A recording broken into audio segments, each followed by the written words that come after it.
Good evening, ladies and gentlemen. How are you? I'm very well, and I think that you are very well. Our student with the exam, how are you doing? I think you are doing your best to succeed. Okay. So my name is Mr. Afe Ekomi. I am, as you know, the English teacher of CPL Saint-Martial and CPL Le Bon Grain, and I am here this evening to help you again for the revision, the last revision for the exam.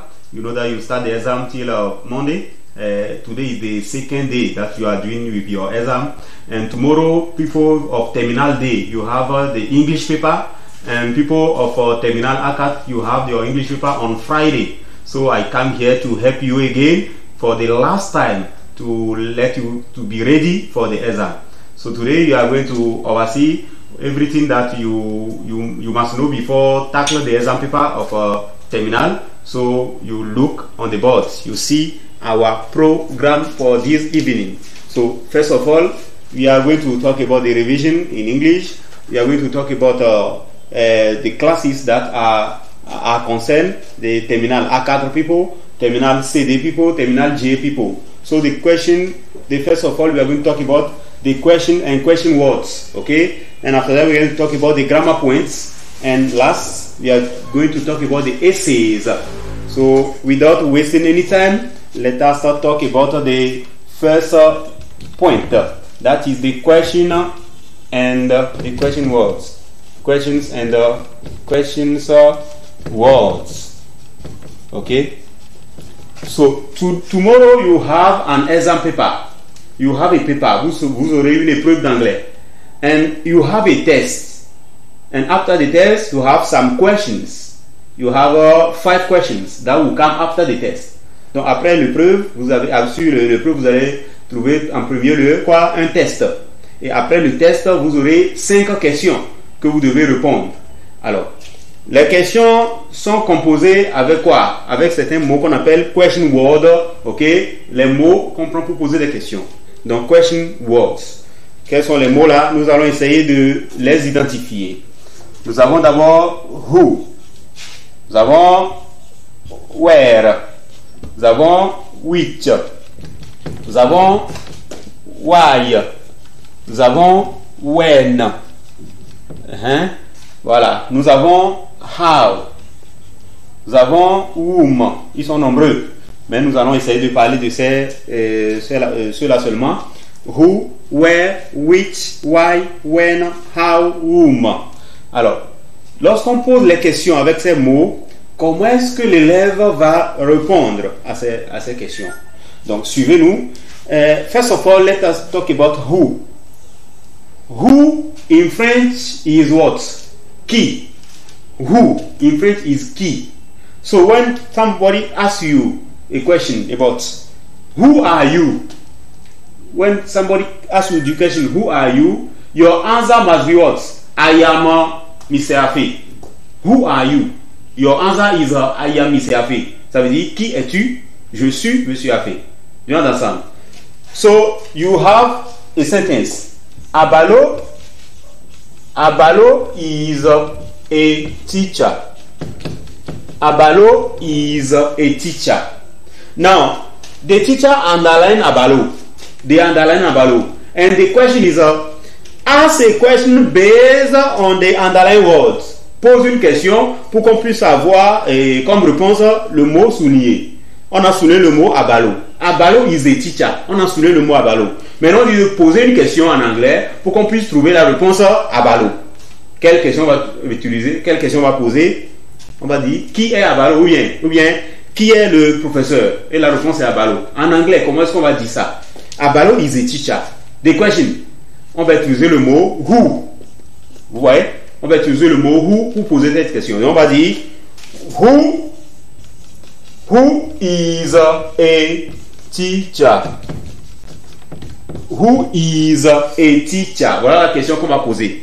Who is a teacher? Et la réponse qu'on va trouver, c'est quoi? Abalo. Ok? Donc, quand on pose la question avec who, sachez que vous allez parler quoi? D'une personne. Donnez le nom d'une personne. Donnez le nom, ok, de quelqu'un. Voilà. Who, ça veut dire qui? J'espère qu'on comprend. Alors, where. Where veut dire quoi en français? Where. Si on veut traduire ça en français, on peut dire where, ça veut dire où. Ok? Où. Where are you going? Ça veut dire où vas-tu? Where are you going? Où vas-tu? Donc, where veut dire où. Alors, lorsqu'on pose la question avec where, sache que tu vas parler d'un lieu, d'une place. Ok? Alors, Kofi is from Togoville. Kofi is from Togoville. De Andalen, Togoville. Ok? On dit Kofi est de Togoville. Maintenant, on a souligné Togoville. Quelle question maintenant on peut poser pour trouver la réponse à Togoville? Quelle question nous pouvons poser pour trouver la réponse Togoville? Tout le monde peut dire qu'on va poser quoi? On va dire Kofi vient d'où? Ou bien, parce que Togoville c'est quoi? C'est une ville. Donc en anglais, c'est la même chose qu'on va faire. Kofi is from Togoville. The question is where does Kofi come from? Where does Kofi come from? Where does Kofi come from? Et là, on peut dire quoi? Kofi come from Togoville. Ou bien Kofi is from Togoville. Donc, on a posé cette question pour trouver la réponse à Togoville. Très bien. On continue avec un autre mot. Which. Which. Which veut dire quoi? Which veut dire quoi? Si on veut traduire which en français, littéralement, on peut dire which veut dire lequel. Which, ça veut dire lequel. Donc, on va utiliser which pour faire quoi? Un choix. On veut choisir parmi deux choses, on va utiliser le mot which. Donc, quand vous voyez aussi une question qui vient avec which, sachez que vous allez faire quoi? Faire un choix. Par exemple, on peut dire Kofi likes the blue. Kofi likes the blue pen. Kofi likes the blue pen. Ça veut dire quoi? Kofi aime le bic bleu. Alors, on a souligné des blue pen. On a souligné maintenant le bic bleu. Maintenant, on vous demande de poser une question pour qu'on puisse trouver dans votre réponse des blue pen ou bien le bic bleu. Quelle question on peut poser? On dit Kofi aime le bic bleu. Alors, la question c'est quoi? Quel bic? Ok? Quel bic? Ok? Kofi aime. Donc, on va poser la même question. Ou bien, quel type de bic Kofi aime? Donc, on va essayer de poser la question aussi en anglais. Kofi likes the blue pen. On va dire which pen, ok? Which pen does, ok? Which pen does Kofi like? Ok? Which pen does Kofi like? Kofi likes the blue pen. On a souligné blue. Blue, c'est la couleur. Ok? Alors, la question, quel type de bic on va poser? En anglais, ça devient which pen does Kofi like? Donc, chers élèves de terminale, lorsque vous voyez which, sachez que vous allez faire un choix. Ok? Vous pouvez donner le type de la nature de quelque chose. Très bien. On continue. Why? Why? Why veut dire quoi? Si on veut traduire why en français, on peut dire why veut dire pourquoi. Ok? Why veut dire pourquoi.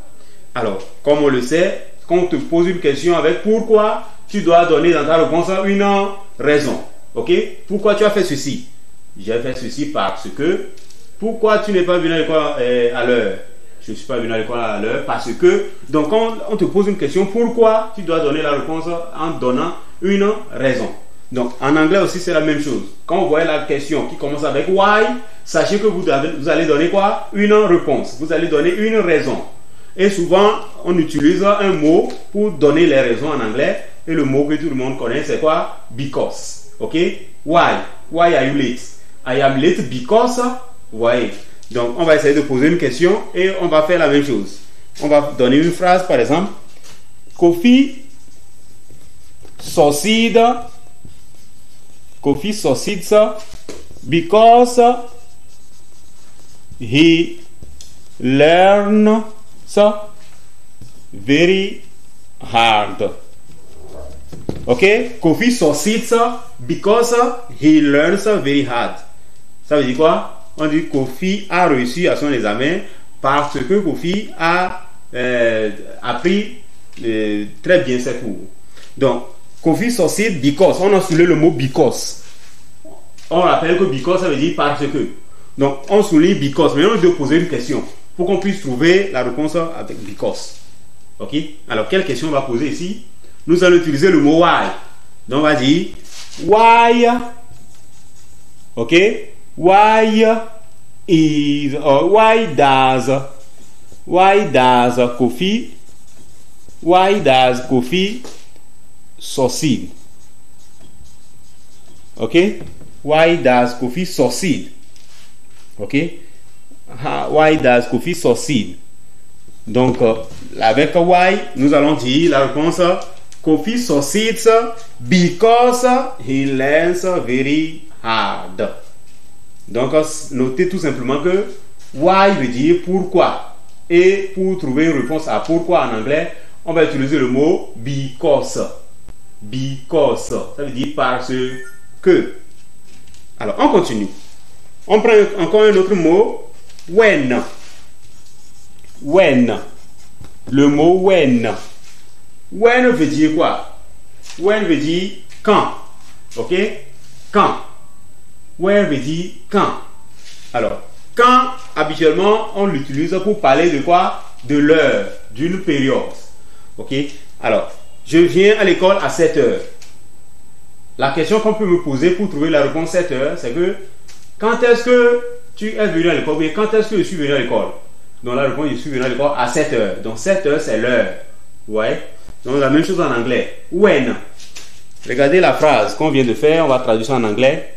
I come to school at 7 o'clock.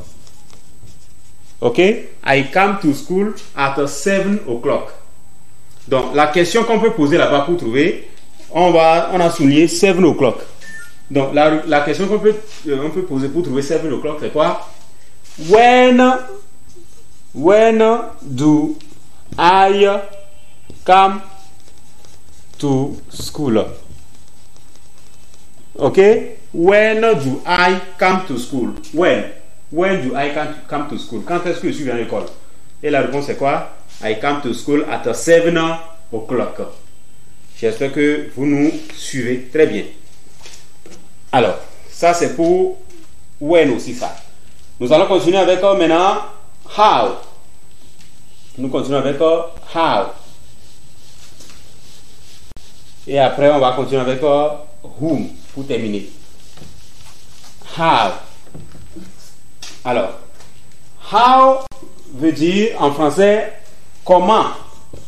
Si on se rappelle en sixième, lorsqu'on te dit how are you, tu vas répondre quoi?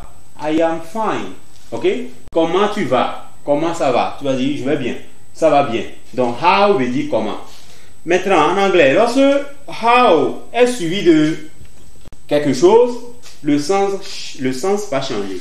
Par exemple, on dit how many. Si on dit how many, c'est un peu comme how simple. Maintenant, il y a many qui s'est ajouté. How many.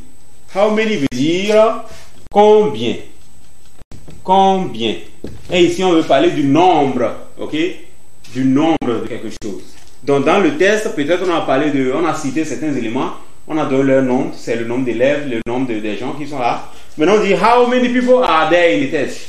How many people are in the room? How many, ça veut dire combien. Maintenant, il y a aussi much qui s'est ajouté aussi à how.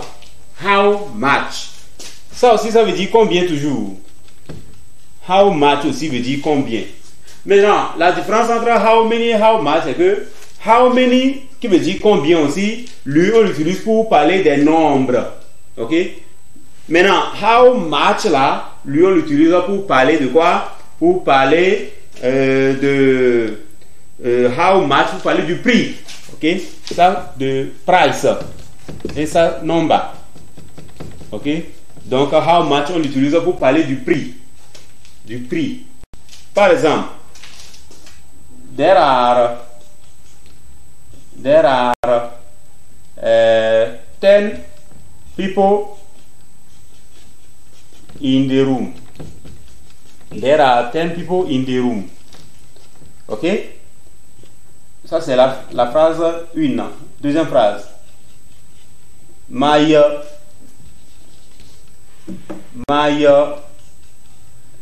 pen cost 100 francs. Ok? My pen cost 100 francs. Alors, there are 10 people in the room. On a souligné 10 people. My pen cost 100 francs. On a souligné 100. Maintenant, on vous demande de poser la question. Alors, there are 10 people in the room. Ça veut dire quoi? Il y a 10 personnes dans la chambre. Donc, on a souligné 10 personnes. Alors, 10 personnes, c'est le nombre de personnes qui sont dans la chambre. Donc, pour poser la question, je vais utiliser obligatoirement how many, qui veut dire combien. Donc, on va dire how many people are in the room. Ok? How many people are in the room? Et lorsqu'on pose cette question, maintenant, on peut trouver there are 10 people.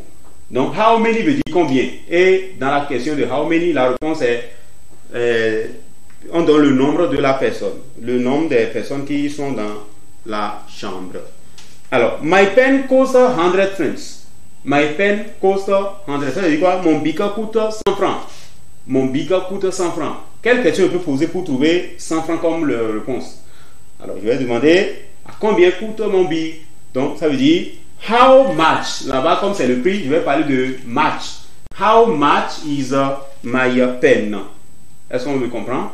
How much is my pen? How much, c'est pour parler du prix, mais how many, c'est pour parler du nombre. Très bien. On continue avec encore les mots qu'on prend pour poser la question en anglais. Whom. Alors, whom, c'est un pronom relatif. Lorsque vous voyez une question qui commence avec whom, ça veut dire que whom, même en français, veut dire à qui. Donc, dans la phrase, vous allez voir que le sujet va s'adresser à un objet. Donc, le whom là remplace l'objet. Vous voyez? Par exemple, I talk to my brother. I talk to my brother. On a souligné my brother. Vous voyez? I talk to my brother. On a souligné my brother. Donc, on va remplacer my brother par quoi? Whom, pour poser la question. Donc, on va poser la question comment? To whom do I talk? To whom do I talk? Vous voyez? I talk to whom? To whom do I talk? Maintenant, dernier mot, whose. Whose. Alors, whose qui veut dire dont. Vous voyez, en anglais, et whose en français veut dire dont. Donc, c'est un pronom possessif en anglais, whose. Alors, on utilise ce mot-là, whose là, pour remplacer un mot ou bien un nom qui a le sens de la possession. Par exemple, the woman was crying. The woman was crying. Her baby died. Okay? The woman was crying. Her baby died. Ça veut dire quoi? La femme pleure. Ou bien la femme pleurait. Son bébé est mort. Vous voyez? La femme pleurait. Son bébé est mort. Maintenant, on nous demande de joindre les deux phrases en utilisant un pronom relatif. Donc, nous allons utiliser whose. Maintenant, qu'est-ce que nous allons dire? On va dire simplement the woman whose baby died was crying. The woman whose baby died was crying. Ça veut dire quoi? La femme dont l'enfant est mort pleure. Donc, whose, ok, on comprend que lorsqu'il y a une relation entre le sujet et peut-être le mot qu'on a utilisé dans la seconde phrase, il y a une liaison entre les deux. Là, on parle de la possession. Donc c'est de ça qu'on va utiliser, c'est là-bas qu'on va utiliser whose. Très bien. Maintenant, nous allons continuer avec la deuxième partie de notre programme. La deuxième partie de notre programme. Et ici, nous allons nous intéresser à certains points de grammaire que vous pouvez rapidement vous rappeler pour vous préparer demain. Alors, juste quelques points, au moins une dizaine de points. Si le temps nous permet, on peut continuer. Et là, on va parler premièrement de quoi? Exclamative, ok? Ou bien exclamation. Exclamation. Ok, exclamation. Voilà. We talk about the use of what a or what an. Ok? Plus adjective. Ok? Plus noun. Ok? What an plus adjective plus noun. Ok? Singular. Ok? The second point. What plus adjective plus noun. And here is a plural. And the third one, how, okay, plus adjective plus noun plus verbe. Ok? Alors voilà les trois principaux uses ou bien utilisations de l'exclamation en anglais. Donc le premier, l'emploi de what. Ok, nous sommes ici avec les phrases exclamatives. Ok, les phrases qui marquent l'admiration. Ok, une surprise en anglais.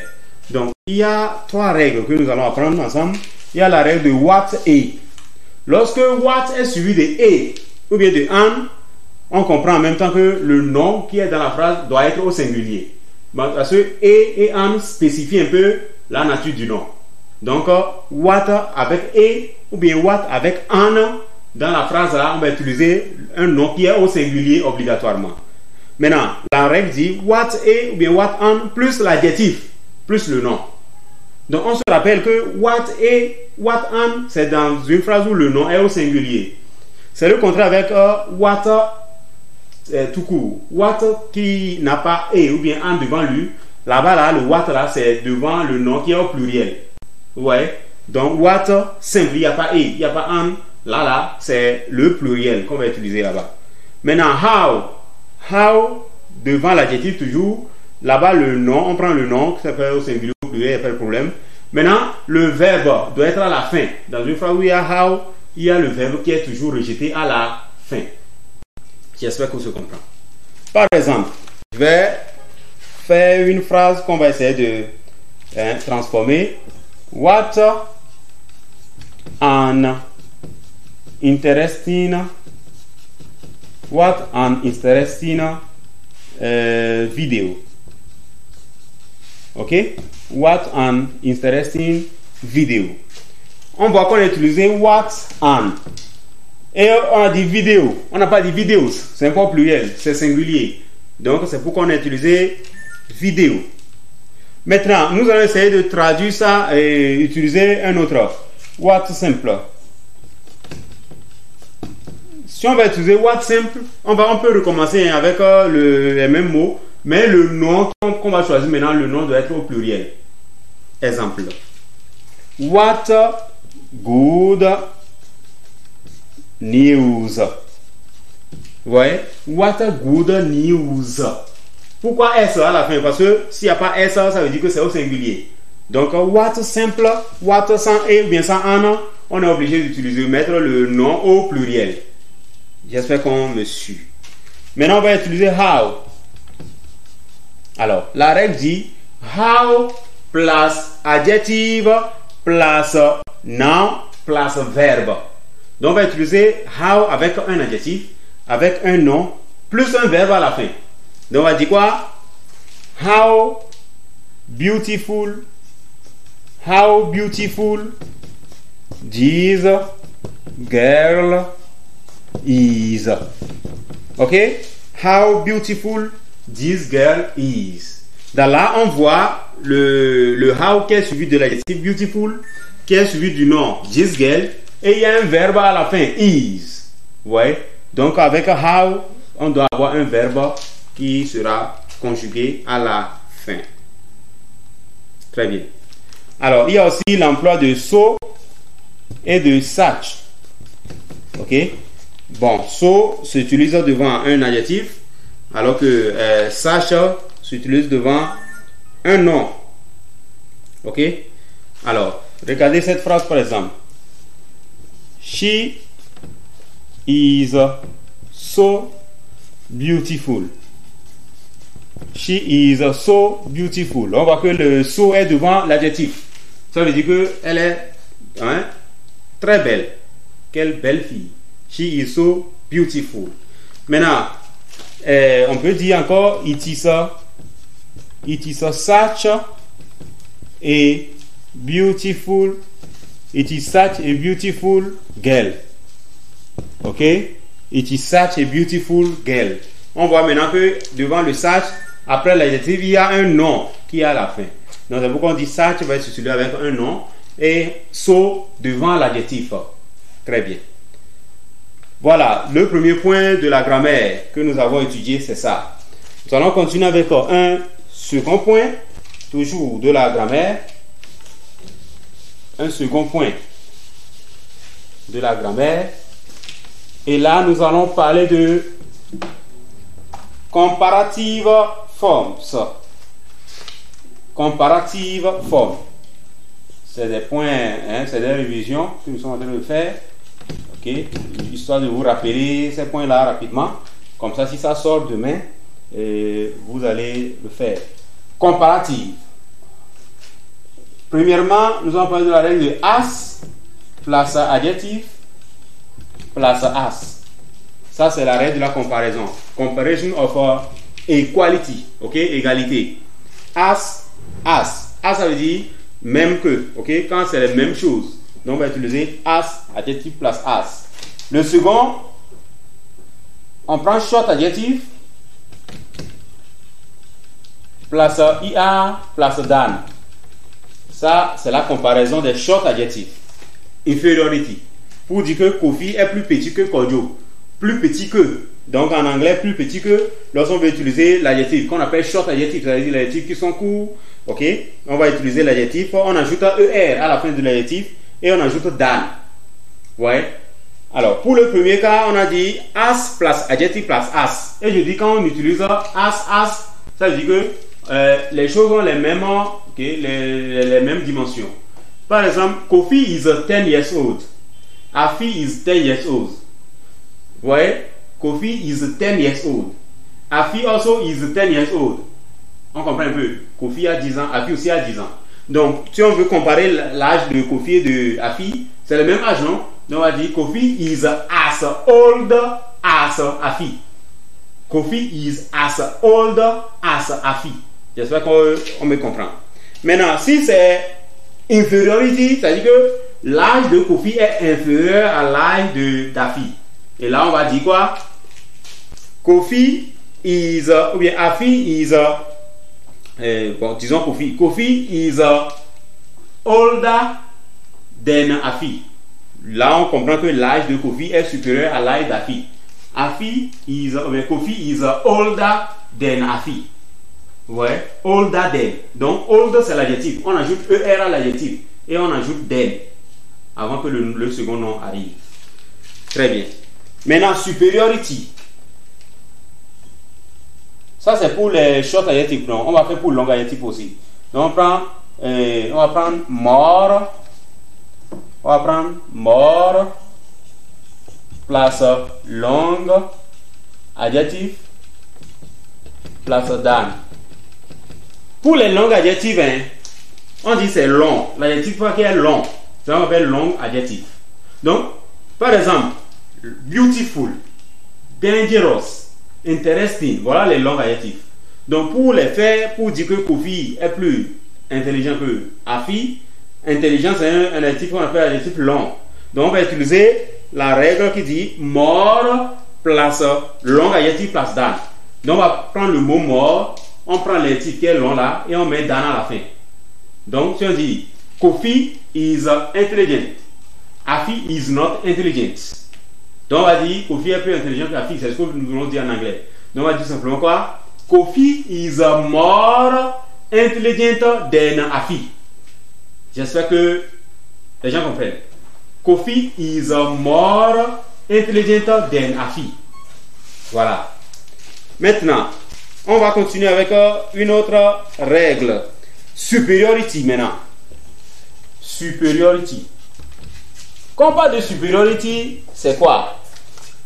Lorsque on n'est plus en train de comparer, on n'est plus dans la comparaison, on veut maintenant dire que, bon, on va peut-être comparer un seul élément avec plusieurs personnes. Là, ce n'est plus comparaison, mais ça rentre dans ce qu'on appelle superiority en anglais. Par exemple, on veut comparer Kofi avec tous les élèves, ok, du Togo en termes d'intelligence. Donc, on va dire que Kofi est plus intelligent que tous les élèves du Togo.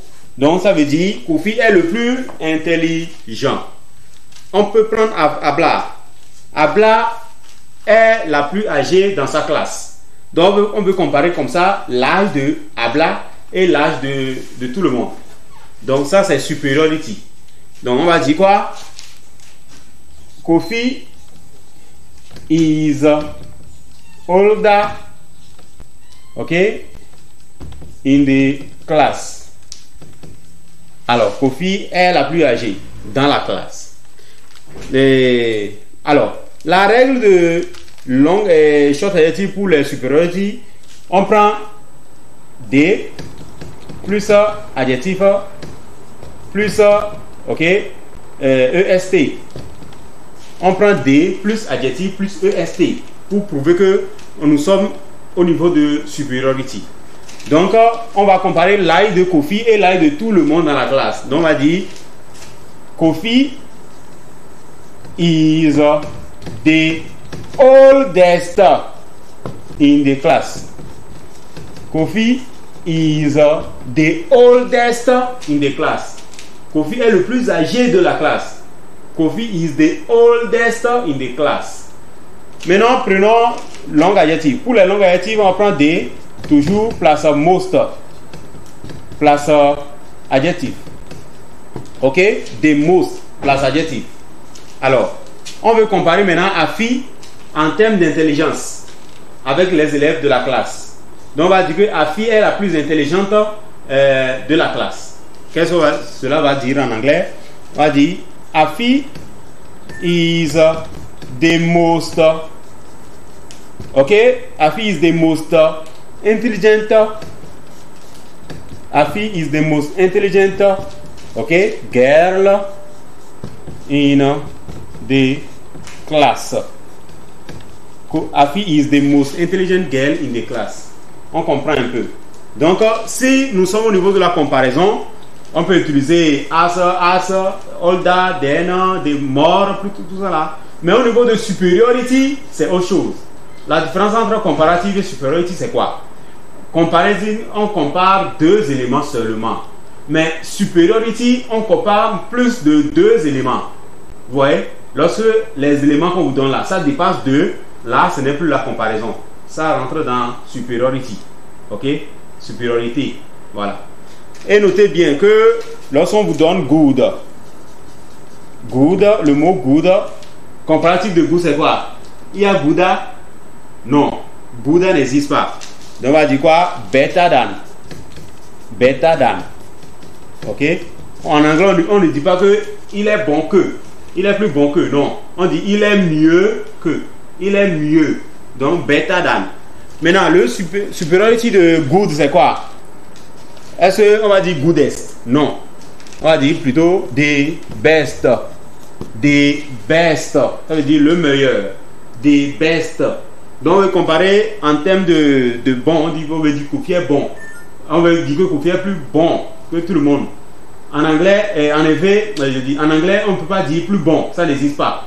Donc, on va dire tout simplement que le meilleur. Kofi est le meilleur. Vous comprenez? Il n'y a pas plus bon. Le meilleur. Donc, ça veut dire the best. Maintenant, si on prend bad, qui veut dire mauvais. Bad. Alors, plus mauvais que. Est-ce qu'on va dire bada? Ça n'existe pas. Bada n'existe pas. Donc on va dire tout simplement worse than. Worse than. Ok? Pire que. Worse than. Pire que. Maintenant, on veut supériorité. Maintenant, on veut dire parmi ceux qui sont pires, il y a quelqu'un, c'est-à-dire entre parenthèses, il est plus pire. Le plus pire, entre parenthèses, hein, ça n'existe pas. Donc on va dire quoi? Plus pire, le plus pire là, ça veut dire quoi? En anglais, on va dire the worst. The worst. Ok? Le plus pire. The worst. Ouais. Donc, vous devez prendre ça au sérieux. C'est très important. Au niveau de comparatif, forme et superlative, tout ça. Il y a aussi quelque chose qu'on appelle double comparatif. Si c'est short adjective, on prend l'adjectif, on ajoute ER et on répète encore l'adjectif, on ajoute ER. Si c'est long adjectif, on prend more and more. J'espère que vous vous rappelez.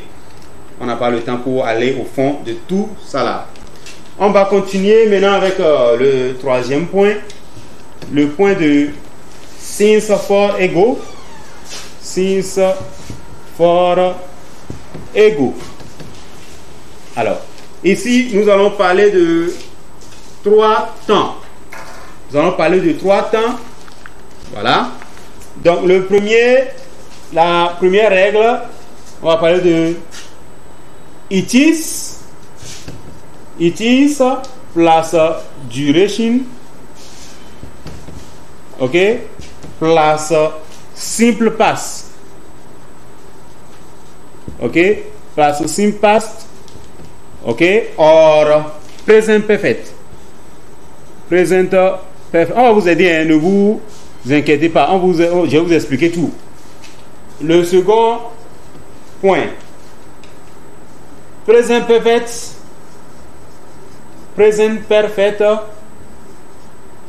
ok, present perfect négative,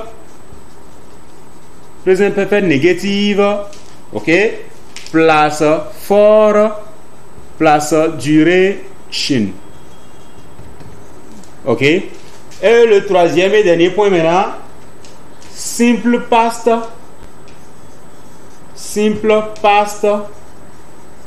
ok, plus duration, plus ego. Voilà. Donc voilà les 3 règles de since for ego. Le premier, it is plus duration plus simple past or present perfect. Donc lorsque vous voyez dans la phrase, on a commencé avec it is. It is. Is c'est le présent, non? It is, tu sais que tu vas utiliser since. Et comment ça se fait? It is vient, la durée vient, et maintenant simple past. Tu utilises simple past avant d'utiliser since. Ouais, non? Maintenant, lorsque la phrase commence par le sujet, et il y a present perfect. Present perfect, c'est quoi? L'emploi de have et de pipi. C'est ça qui est present perfect. Have plus pipi. Par exemple, I have gone, I have seen, I have eaten, I have played. C'est ça qu'on appelle present perfect. Kofi has eaten. Voilà, present perfect. Donc, lorsque on utilise present perfect à la forme négative, tu sais que tu vas utiliser quoi? For. Ok? S'il vous plaît. Since, c'est toujours avec les it is. On va utiliser since. Il y a 2 règles. Il y a it is, il y a it was. Si c'est it was, on va utiliser past perfect ou bien present perfect. Mais si c'est it is, on va utiliser quoi? Simple past. It is. Simple past. Avec since. Hein? Maintenant, si c'est have plus pp, present perfect à la forme négative, on va utiliser for. Maintenant, lorsque la phrase commence par le simple past, le passé simple, on va utiliser quoi? Ego. On va faire un exemple et vous allez suivre. Supposons que nous avons cette phrase. I saw coffee 10 years ago. Ok? I saw coffee 10 years ago. I saw coffee 10 years ago. Alors, nous allons analyser cette phrase ensemble. I saw. C'est le verbe voir, le verbe voir, qui est à quel temps? Au passé. Coffee, 10 years ago. Ça, c'est la durée. 10 ans. Et ego est là-bas. Donc, on utilise ego avec le passé simple. Maintenant, on a commencé la phrase avec it is. C'est toujours la règle de since for ego. Donc, qu'est-ce qu'on va dire? On va dire maintenant, it is 10 years. It is 10 years since I saw Kofi. Vous voyez? It is 10 years since I saw Kofi. Maintenant, on va utiliser encore it was. It was. Maintenant, qu'est-ce qu'on va dire? It was 10 years since I have seen Kofi. Vous avez vu que ça a changé. Avec it was, maintenant, on a utilisé present perfect. J'espère que tout le monde a vu. Maintenant, toujours, on continue. On dit I. I. Alors, qu'est-ce qu'on va dire maintenant ici? I. Alors, I haven't seen Kofi.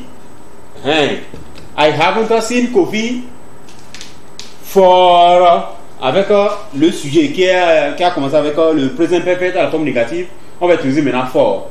I haven't seen Kofi for 10 years. Voilà. Donc voilà la règle de since for ego. J'espère que vous avez compris un peu. Nous allons continuer avec un second point. Nous allons continuer avec un second point. Il faut juste noter les éléments essentiels, ok, pour que lorsque ça va sortir demain, vous allez essayer de vous rappeler et de faire. Alors, compte tenu de notre temps, nous allons faire seulement deux formes et puis on va s'arrêter et on va faire la troisième partie. Donc, if clauses. Voilà un point aussi qu'on demande souvent. If clauses. Alors, ici, nous n'allons pas faire comme les élèves de troisième, comme nous sommes en terminale, on va aller d'une manière technique. Alors, lorsque vous avez des suggestions à faire, ou bien vous voulez donner des ordres, ou bien vous avez des choses dans le futur que vous voulez faire, vous allez utiliser if flow step 1. If flow step 1. Et vous connaissez, non? La règle de if flow step 1, c'est quoi? If plus simple present plus simple future. C'est clair pour tout le monde. If flow step 1.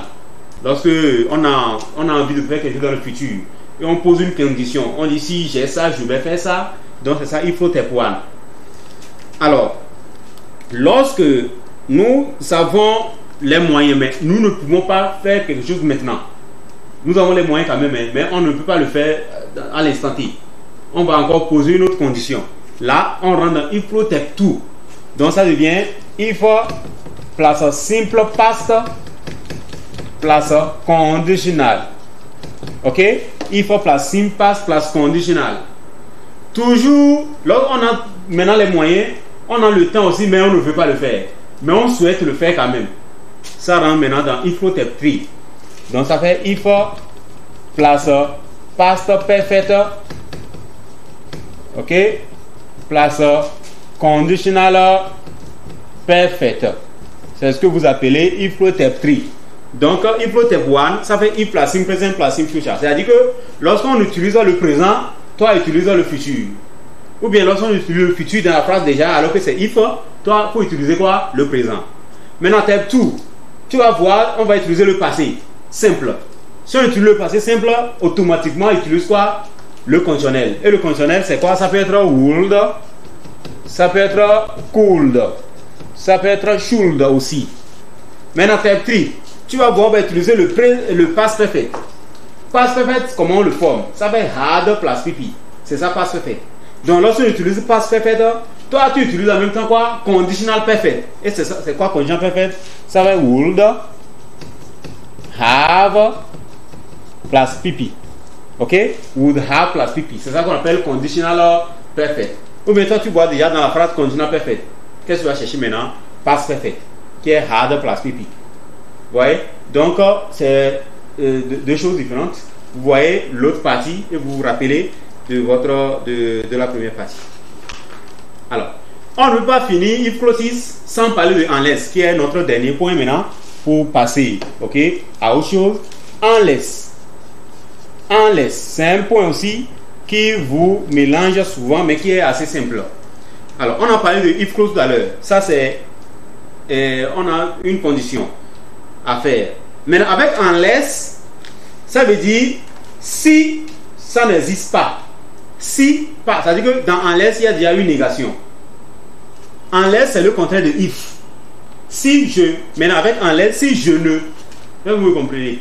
Si j'ai l'argent, j'achèterai une voiture. If I have money, I will buy a car. Maintenant, avec unless, maintenant, si je n'ai... Vous comprenez. Donc, je vais dire quoi?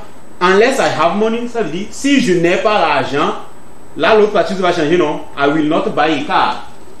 Vous comprenez? If I have money, I will buy a car. Ça, c'est avec if ça. Ça, c'est positif.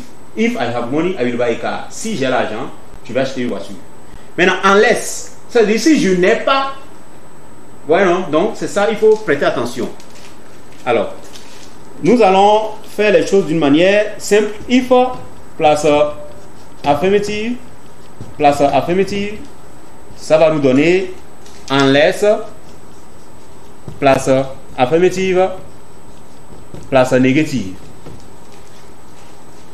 If place négative, place négative, ça va nous donner unless, place affirmative, place négative, toujours. Maintenant, if place négative, ça va nous donner unless, place affirmative, place affirmative.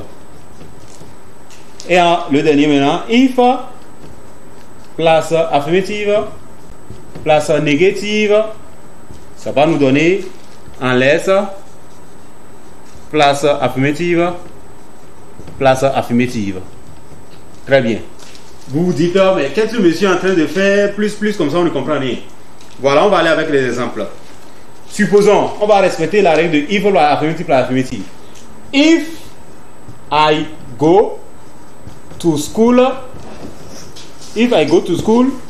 okay, I will become rich. Okay, if I go to school, I will become rich. Maintenant, on va utiliser unless. La règle dit if plus affirmative, ça veut dire unless plus affirmative plus négative. Donc, if I go to school, I will become rich. Ça veut dire quoi en français, chers amis? If I go to school, I will become rich. Si je vais à l'école, je vais devenir quoi? Riche. Maintenant, unless. Supposons que, rappelez-vous que unless veut dire si je ne. Donc, unless I go to school, ça veut dire si je ne vais pas à l'école, qu'est-ce que la deuxième phrase va dire maintenant? La première phrase dit if I go to school, I will become rich. Si je vais à l'école, je vais devenir riche. Maintenant, unless I go to school, qui veut dire si je ne vais pas à l'école, est-ce que je vais devenir riche encore? Non. Maintenant, la négation va venir. Donc, c'est pourquoi on dit unless plus affirmative plus négative. La négation maintenant va venir. Donc, on dit unless I go to school, I will not become rich. Voilà. Voilà la règle de unless. Si tu comprends ça comme ça, que unless, il y a la négation. Unless, dans une phrase, ça veut dire que la phrase est à la forme négative. Si tu comprends ça comme ça, je t'assure que tu vas faire unless. C'est assez très simple. Ok? C'est ce que tu vas faire avec les autres formes aussi. On n'a pas le temps pour détailler tout ça, mais je vais vous rappeler, je vais vous relire ça encore. Première forme, if plus affirmative plus affirmative, ça veut dire que il faut qu'il y ait dans une phrase affirmative et encore dans une phrase affirmative.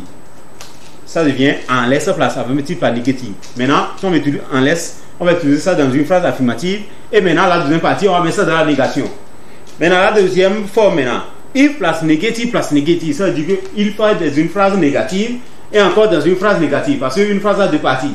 La première partie est négative, la deuxième partie aussi est négative. Si on prend maintenant unless, la première partie va être affirmative et la deuxième partie va être négative. Maintenant, si on prend la troisième forme, if plus négative, c'est-à-dire une phrase, il faut qui est toujours à la forme négative et à la forme négative encore, ça donne unless à la forme affirmative et la forme affirmative. Maintenant, la dernière forme, if plus affirmative plus négative, c'est-à-dire la première partie est affirmative, la deuxième partie est négative. Au niveau de unless, tous les deux parties vont être affirmatives. Donc, unless place affirmative place affirmative. Comprends tout simplement que unless veut dire if not. Unless veut dire si je ne, la négation est dedans. Donc, on va essayer de changer aussi. Très bien. Nous allons maintenant faire notre troisième et dernière partie qui est très importante aussi. Essai. Essays. C'est ici qu'on vous demande d'écrire. Et en terminale, on a au moins deux types de essais.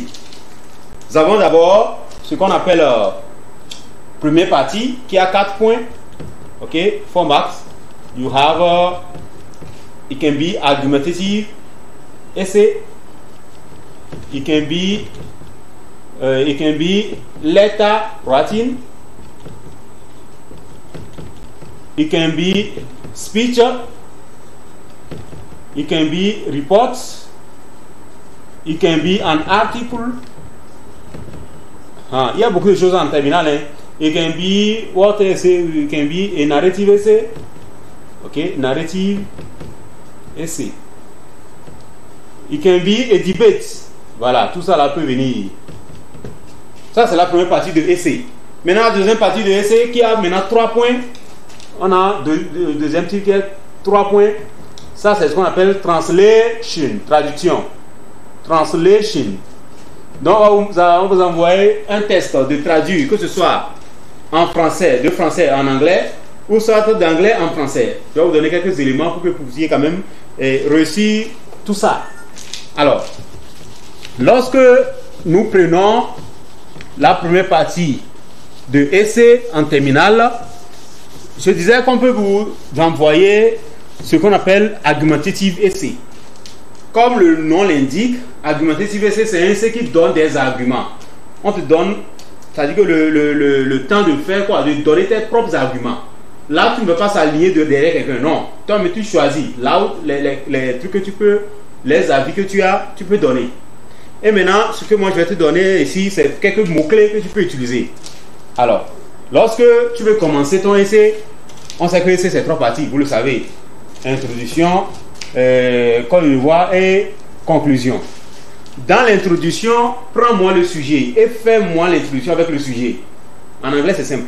Tu ne vas pas aller chercher l'introduction quelque part. Tu prends le sujet, tu transformes ça en introduction. Maintenant, comme c'est argumentative essay, tu choisis ton point là-bas. Tu ne vas pas dire, on dit par exemple, between a teacher and a doctor, which one do you prefer? On dit entre docteur et professeur, lequel tu choisis? Tu ne vas pas venir dire en introduction que between, encore, which one, tu poses encore la question, non. Tu choisis, ok? Between a teacher and a doctor, I prefer, et puis tu choisis là-bas. Attention, ok? Surtout si on écrit le mot or, qui veut dire ou, ça ou ça. Tu m'as pas écrit or encore. Il faut faire le choix en même temps. Maintenant, ça c'est l'introduction, c'est fini. En conclusion aussi, c'est très simple. Tu donnes seulement tes impressions. Ça peut être une ligne, bien 2 lignes. Tu as fini ta conclusion. Maintenant, le problème se trouve au niveau du code de devoir. Et là-bas, pour commencer ton essai, tu veux citer les choses. Premièrement, tu veux dire first of all, ok? Ou bien, firstly, ça veut dire premièrement, ça veut dire que tu donnes les idées, non? Premièrement, je fais ça. Deuxièmement, comme ça, on sait que ton essai est aligné. Ça suit un ordre. Et tu auras un bon point.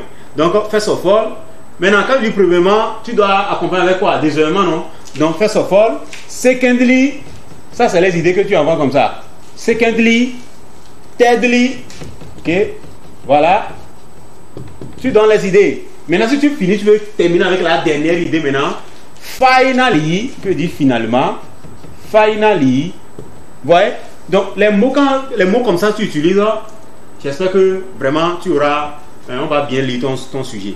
Maintenant pour conclure, tu vas dire to conclude, qui veut dire pour conclure, to conclude bien to sum up. Donc c'est que tu veux conclure. Vous voyez non? Très bien. Ça c'est ce qu'on appelle argumentative essay. Maintenant, deuxième type, c'est letter writing. On peut vous demander d'écrire des lettres. Et en anglais, on a 3 types de lettres, comme vous le savez. Private letter, official letter et semi-formal letter. Et souvent, on nous demande quoi? Les deux. Formal letter et informal letter. Si c'est formal letter, sachez que formal letter, c'est pour les amis. On écrit une lettre amicale. Donc ton adresse est où? En anglais, attention, faut pas faire comme français. Ton adresse est toujours en haut à gauche. Tu vas la faire comme ça, en haut à gauche. Maintenant, après l'adresse, tu reviens avec un dièse, formule d'appellation, cher ami. Et en anglais, on donne en même temps le nom de la personne. Tu vas pas dire cher ami, non. On va te donner le nom. Si c'est Amakwacha, cher Amakwacha directement. Et tu écris ta lettre. Et à la fin, your sincerely, à la fin. C'est des rappels, il y a ça dans le cahier déjà. Tu veux jeter un coup d'œil. Your sincerely. Et tu écris ton prénom à la fin. N'oublie pas la ponctuation, les virgules, tout ça, la date, tout ça. On n'écrit jamais le nom, ton propre nom, jamais. Nous sommes à l'examen. On n'écrit jamais ton propre nom. On va te donner un nom que tu vas écrire. Si tu mets ton nom là-bas, c'est fini pour toi. Le nom qu'on te donne là, souvent c'est Amakwacha qu'on donne nom. Prends ça, écris. C'est ton nom ça. Mais tu ne vas pas mettre ton nom quelque part, c'est en bas. Au niveau de la lettre, c'est en bas que tu mets ton nom. Très bien. Donc, c'est ça. Il y a aussi speech, discours, report, article, narrative, c'est debate. Tout ça, il faut apprendre. Maintenant, pour terminer, translation. On vous demande de traduire. Souvent, les gens pleurent là-bas parce qu'ils ne savent pas comment traduire les choses. Mais il faut seulement savoir que chaque langue a sa grammaire. Lorsque on dit quelque chose en français, on te demande de traduire ça en anglais. Ce n'est pas de la même façon qu'on a dit ça en français que tu peux dire obligatoirement. Non, il ne faut pas faire une traduction mot à mot. Il faut traduire selon le contexte. Je te donne un exemple. Par exemple, on dit I am 10 years old. J'ai 10 ans. L'anglais dit I am 10. Le verbe am, c'est le verbe to be. C'est le verbe être. Si tu veux traduire ça en français, comme les Anglais disent, tu vas dire quoi? Je suis 10 ans. Parce que le verbe être, I am 10 years old. Je suis 10 ans. Ça n'existe pas, non? En français, comment on dit? On dit j'ai 10 ans. Ouais, le français utilise le verbe to have et l'anglais utilise le verbe to be. Donc tu dois apprendre les deux grammaires avant de traduire. Ouais, non? Donc il ne faut pas traduire ce que tu vois textuellement, non. Comprends d'abord et maintenant dis ça dans tes propres mots. C'est ce qu'on appelle la traduction. Que ce soit en anglais ou en français. Comment ça se... Pose-toi la question. Ce qu'on me donne là, comment ça se dit? Si c'est en français, on te le traduit. Comment ça se dit en français? Si c'est en anglais, comment ça se dit en anglais? C'est-à-dire que pose-toi la question là d'abord avant de traduire. Ok? Et c'est pas tout qu'on traduit. Tu sais, non, c'est pas tout qu'on traduit.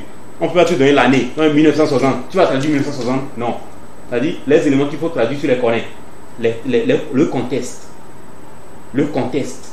Il ne faut pas avoir peur. C'est-à-dire que comprends d'abord ce qu'on te donne. Si tu comprends ça, c'est fini. Dis ce que tu comprends là, selon la manière qu'on le dit, dans la langue d'arrivée, dans la langue qu'on te donne. Tu comprends? La traduction de Kofi sera différente de la traduction de Adjoint. Si vous avez 1000 à traduire, tous les 1000 là auront les 1000 traductions. Parce que chacun avec la façon dont il parle. Donc ne te dis pas que c'est comme on doit dire, que je dois dire non. Dis ce que tu veux dire. Et je m'amuse à dire à mes élèves que lorsqu'on dit en éveil, sok bomba miadoka. Et on dit encore sok kaba miadobon, c'est quoi? C'est la même chose, non? Dans la finalité, c'est que et kaya encore. Et bon yadoka mialo. Donc, quand on dit amène la corde, on va attacher, ou bien quand on amène le mouton, on va attacher, c'est la même chose. Donc, c'est pour dire que la façon dont tu vas traduire, il faut qu'à la fin, on comprenne que ce que le texte dit, c'est ça que tu dis. C'est fini. Au niveau de la grammaire, partout même en anglais, c'est fini. Au niveau de la grammaire, tout. Ce qu'on dit, premièrement, dit ça exactement en respectant maintenant la règle de la ponctuation, tout ça. Puis c'est fini. Ok? Donc, c'est comme ça, vous allez, j'espère que vous allez prendre bonne note de tout ce qu'on a fait ce soir. Et je vous souhaite du courage, c'est pas facile. Continuez, relevez-vous très vite. Et prenez le cahier, jetez juste un coup d'œil. Ne vous alarmez pas, l'épreuve est à votre portée. Et Dieu va vous accompagner, vous allez faire. Moi, je vais m'arrêter ici pour aujourd'hui. Je vous rappelle que c'est M. Afé Comiestino, le responsable du projet École chez vous, donc professeur d'anglais. Je suis venu pour vous faire une révision avec vous. Je remercie la direction de la télévision deuxièmement, mon caméraman très très fort, l'homme qui est à la régie technique. Je vous salue tous et je vous donne rendez-vous. À la fin de l'année, on va danser, chanter parce que vous avez réussi à votre baccalauréat deuxième partie. N'oubliez pas le respect des mesures barrières. On se dit ciao ciao, au revoir.